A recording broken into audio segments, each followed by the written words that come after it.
Have you ever wondered why it is in many towns and cities and counties across the United States it's illegal for you to buy alcoholic beverages on Sunday, beer, wine, or liquor? But in those same places, it's not illegal for you to drink alcoholic beverages on Sunday. The Bootlegger Baptist theory of regulation helps to explain why.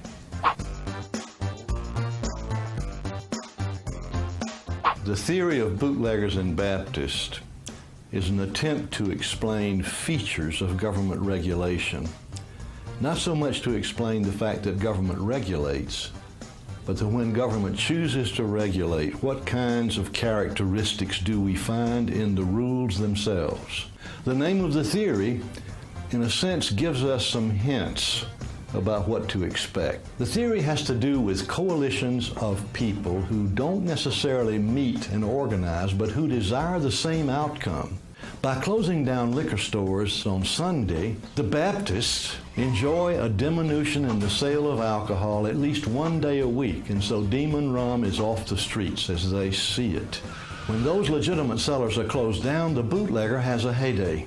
That's a day when the bootlegger can sell, and quite often the bootlegger buys the booze on Saturday from those legitimate sellers and then sells it on Sunday at a handsome profit. The bootlegger likes the restriction. The Baptist makes certain that it is enforced, and sometimes the bootlegger may pay off some of the authorities or some friendly politician who's running for office. Now, we should notice that the restriction does not make the consumption of alcoholic beverages illegal on Sunday, just the sale, because the bootleggers would never support a law that says you can't drink alcoholic beverages on Sunday.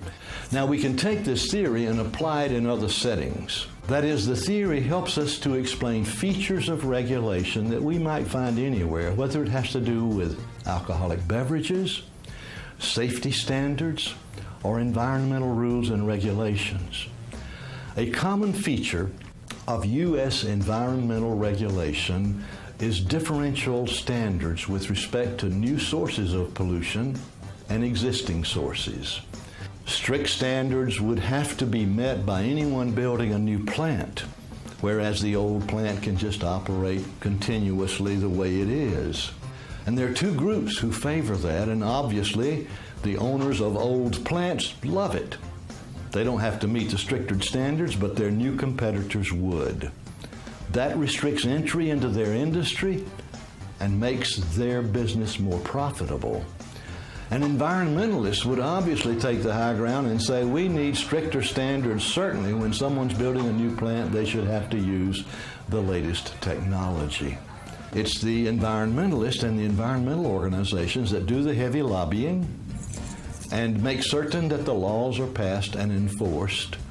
And then the industrialists can look forward to a more profitable time, now operating in a cartel that is managed, in the U.S. case, by the U.S. Environmental Protection Agency. And so where does the Bootlegger and Baptist theory take us, and what might we expect in the future?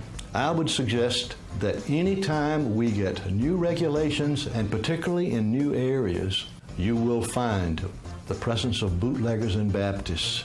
When you see new regulations, look for bootleggers and Baptists. That will help you to understand the features of the regulation that come into play.